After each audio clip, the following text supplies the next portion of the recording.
Print media, electronic media, सभी पत्रकार साथीगण और इस सभा में जो नहीं आ पाए हैं, हमारी माताएं, बहनें, किसान, मजदूर, छात्र छात्राएं, मैं सबसे पहले आपको चरण छू करके प्रणाम, सलाम, आदाब, नमस्कार और क्रांतिकारी जोहार करता हूँ।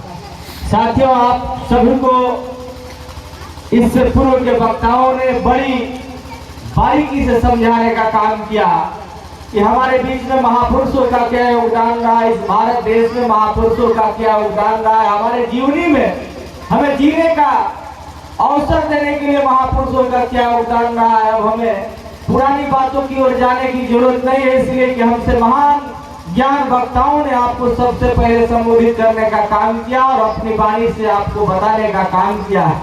लेकिन साथियों, संत उसको कहते हैं जो अपने चरित्र और चाल और समाज का निर्माण करता है।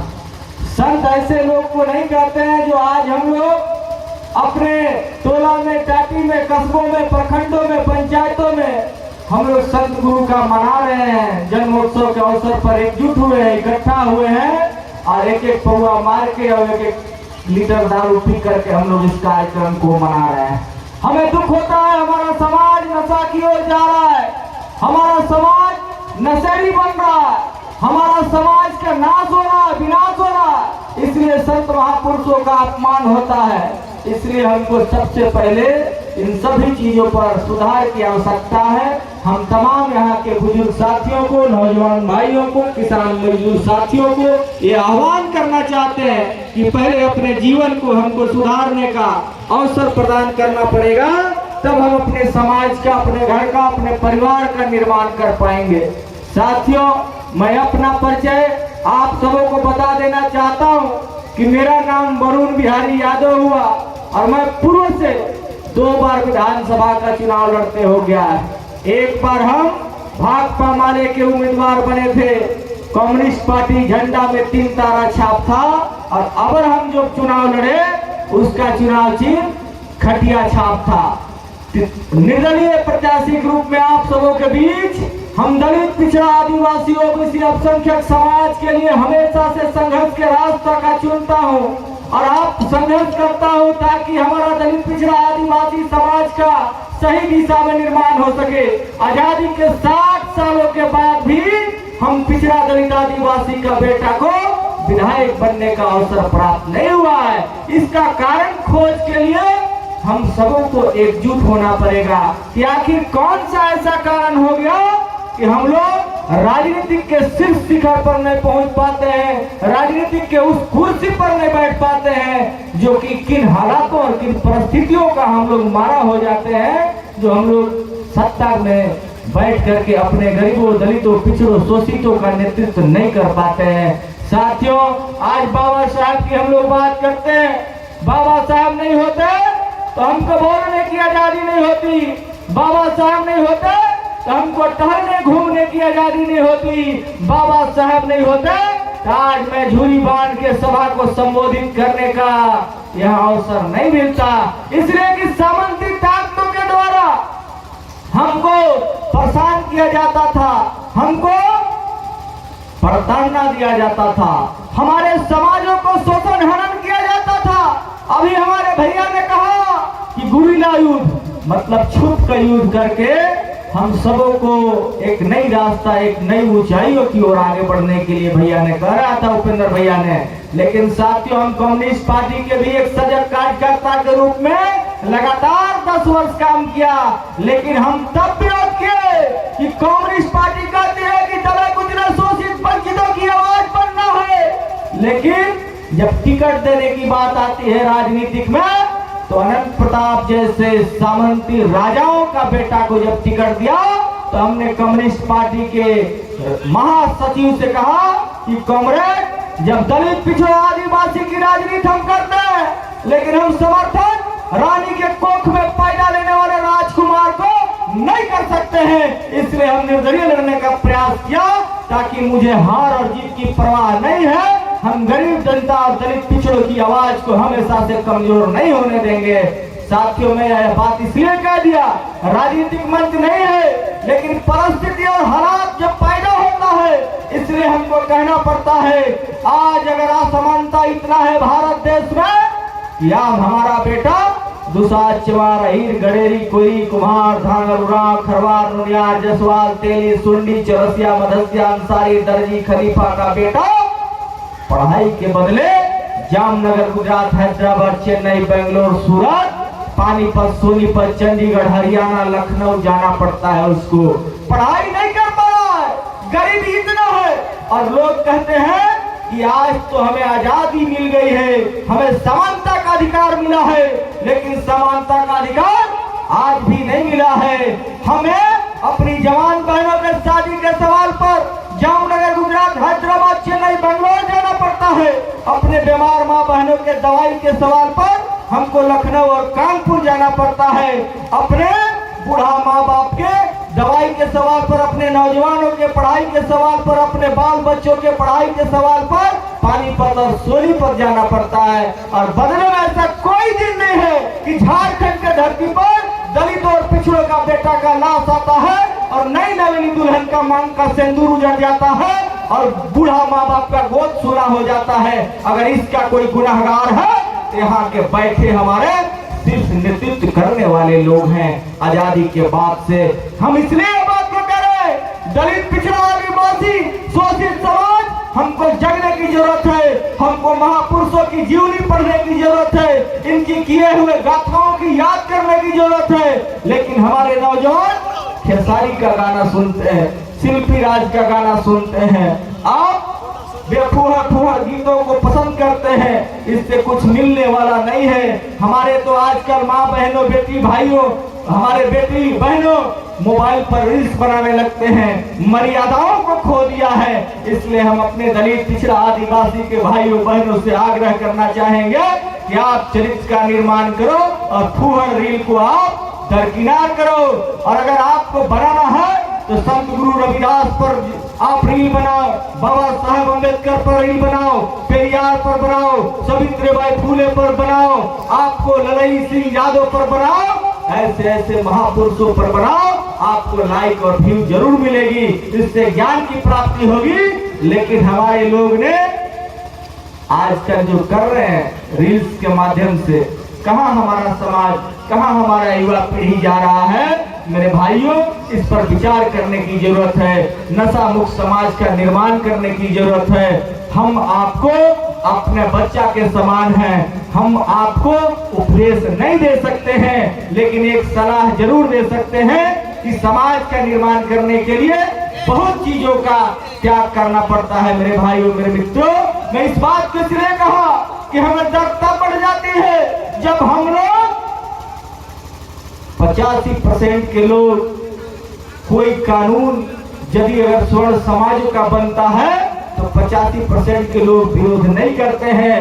लेकिन जब दलित के लिए, आदिवासी के लिए, पिछड़ा के लिए, शोषित के लिए, वंचित के लिए जब कोई कानून भारत में बनता है तो वही 15% लोग सीना में दर्द होने लगता है और सड़क पर उतर जाते हैं। इसलिए कि उनके लोग सिर्फ कुर्सियों पर बैठे हैं, चाहे न्यायपालिका का कुर्सी हो, चाहे विधायिका का कुर्सी हो, चाहे आपका कार्यपालिका का कुर्सी हो, अगर तीनों जगहों पर अगर कोई बैठा है तो स्वर्ण समाज के लोग बैठे हैं। इसलिए हमारे बच्चों को शिक्षा में अधिकार नहीं मिल पा रहा है, हमारे बच्चों को रोजगार नहीं मिल पा रहा है।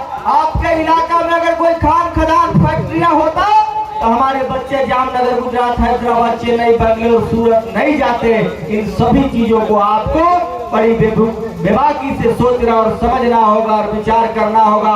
हम लोगों को ठगता है, फुसलाता है और हम लोगों को समझाता है, गलत दिशा में भटकाता है और हमारा वोट लेकर के, कीमती वोट लेकर के राज करने का काम करता है। मेरे साथियों, हमने एक अभी अखबार के माध्यम से देखा, मोबाइलों के माध्यम से देखा कि 30 रुपया के कमल लेने के चलते हमारा दलित परिवार, पिछड़ा परिवार, आदिवासी परिवार, अल्पसंख्यक परिवार दिन दिन भर धूप में रहता है और पता चला कि पानी में डूब के भी मर जाता है। अरे दर्द भरी कहानी है, कब तक बनाते रहोगे दलित भाई, पिछड़ा भाई, आदिवासी भाई?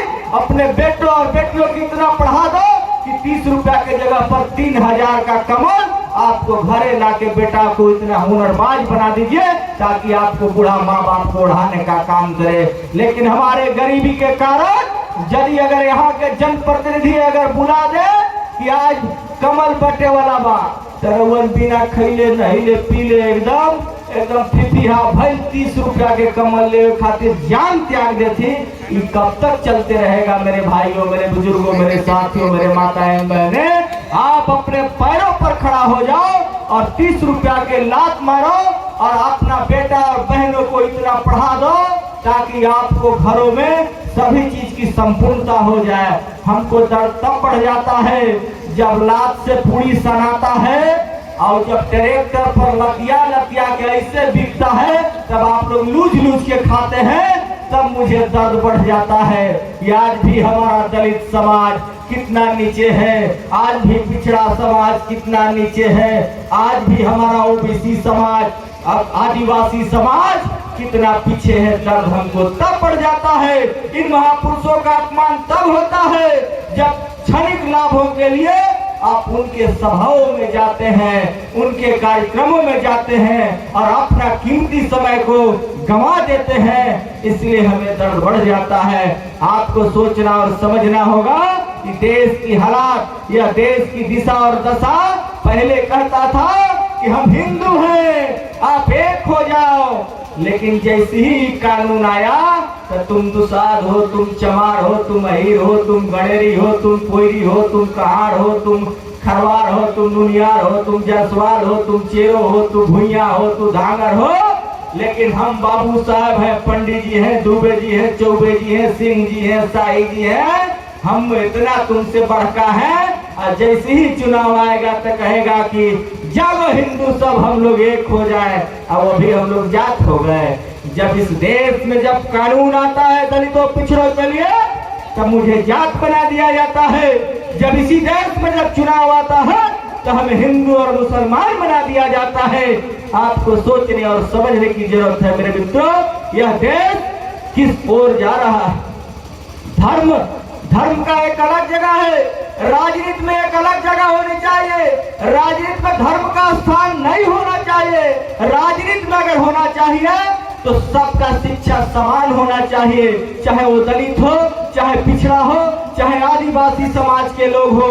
लेकिन अगर कोई सरकारी स्कूल में पढ़ता है तो वह दुबे जी, चौबे जी, सिंह जी, शाही जी, सुकुल जी, त्रिपाठी जी, पांडे जी, तिवारी जी का बेटा नहीं पढ़ता है। सरकारी स्कूल में अगर कोई पढ़ता है तो दूसरा चमार, अहीर, गणेरी, कोयरी, कुम्हार, धांगर, उराव, खेरवार का बेटा पढ़ता है।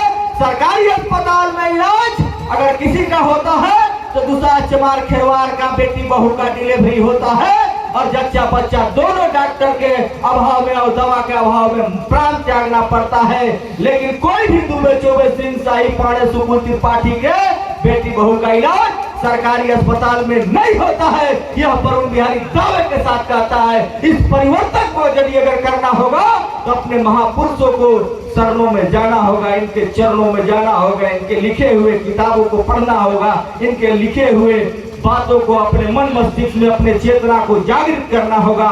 और नहीं तो जाते रहिए आप उनके रैलियों में, उनकी भाषणों में। आप जब उनका रैली होता है, समय का अभाव है, जब वरुण बिहारी बोलता है तो लगातार 3 घंटा बोलेगा, आपके मन की बात को बोलेगा। लेकिन समय के अभाव में एक बात कह के अपनी वाणी को विराम करेंगे, इसलिए कि यहाँ के मेरे भाई वाद्य संगीत के लोग यहाँ बैठे हुए काफी देर से इंतजार कर रहे हैं। मुझे दुख तब पड़ जाता है जब शिक्षा के समानता का अधिकार को खत्म कर दिया, जब हमारे बच्चों को शिक्षा समान नहीं मिलेगा, दवा दारू और पढ़ाई नहीं मिलेगा। हमको पढ़ाई में, लड़ाई में, दवाई में अधिकार नहीं है मेरे साथियों। इसलिए मुझे यह बात को कहना पड़ रहा है, इसलिए कहना पड़ रहा है कि उदाहरण हम दे देना चाहते हैं। अगर नगर उटारी से खरौंधी तक कोई रोड बनाएगा तो नरेश सिंह, अगर वही से नगर उटारी से कोई रोड बनाएगा तो कृष्णा सिंह, कोई फलनवा रोड बनाएगा तो राजा सिंह, कोई रोड बनाएगा तो बबन सिंह, कोई ऊ पुलिया बनाएगा तो फलना पाड़े, कोई ऊ स्कूल बनाएगा तो फलना डूबे। अरे दलित पिछड़ा आदिवासी कहाँ हो?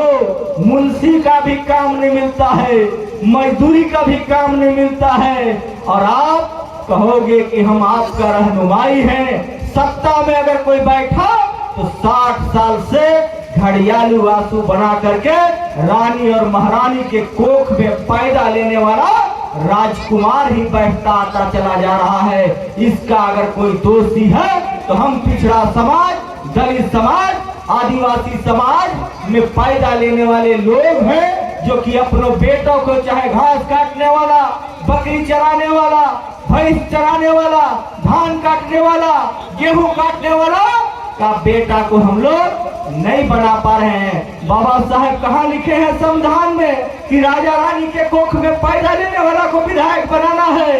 बाबा साहेब ने लिखा है कि चाहे वो मुखिया हो, वार्ड हो, चाहे पंचायत समिति सदस्य हो, जिला परिषद हो, प्रमुख हो, इस भारत के नागरिक को सभी को अधिकार है। लेकिन जब जब मौका आवत बा तो उन्हें कधवनगढ़ और इन्हें नगरगढ़, कबो चाचा कबो चचेरा भाई, पड़ोस लगा लगा के हम देवे में बेदम भी बराबर देती। लेकिन आपको उन लोगों ने क्या दिया? धोखा दिया। क्या दिया? तो जुल्म दिया। क्या दिया? तो शोषण दिया। क्या दिया? तो आपका बेटा का डेड बॉडी दे रहा है, जो प्रत्येक इलाका से, चाहे जामनगर, गुजरात, हैदराबाद से। अभी एक मोबाइल पर हमने देखा था कि एक यादव परिवार का बेटा कोई चेन्नई या कहीं मर गए थे, उनका डेड बॉडी मंगाने में एक लौता बेटा रो रो के बिलख रहे थे। हमने कहा कि हमारा भोलापुर विधानसभा झारखंड की धरती खान खदान से लबरेज है। यहाँ के बेटा को दिल्ली और गुजरात, हैदराबाद, चेन्नई, लखनऊ, कानपुर और सोनीपत, पानीपत नहीं जाने पड़ता। यहाँ का अगर नेतृत्व सही होता तो हमारा दलित का बेटा, पिछड़ा का बेटा, आदिवासी का बेटा आज अपने माँ के आंचल में रहता और कोई बहनों का मांग का सिंदूर नहीं धोआता। यह बात मैं आपको बताना चाहता हूँ। इसलिए साथियों, बोलना बहुत था, मैं समय का भाव है, इसलिए अगर हमारी बात से आपको कोई तकलीफ लगा होगा तो यहीं छोड़ के चल जाइएगा, और बढ़िया लगा होगा तो हमारा खटिया छाप है, ओकरा पर जाके एक बार सूट के सोचिएगा कि हमारा बेटा, भाई, भतीजा वरुण बिहारी जो कह रहा था वो सही कह रहा था कि नहीं गलती कह रहा था। जरूर सोचिएगा। यह राजनीतिक मंच नहीं है। यहाँ के तमाम माताएं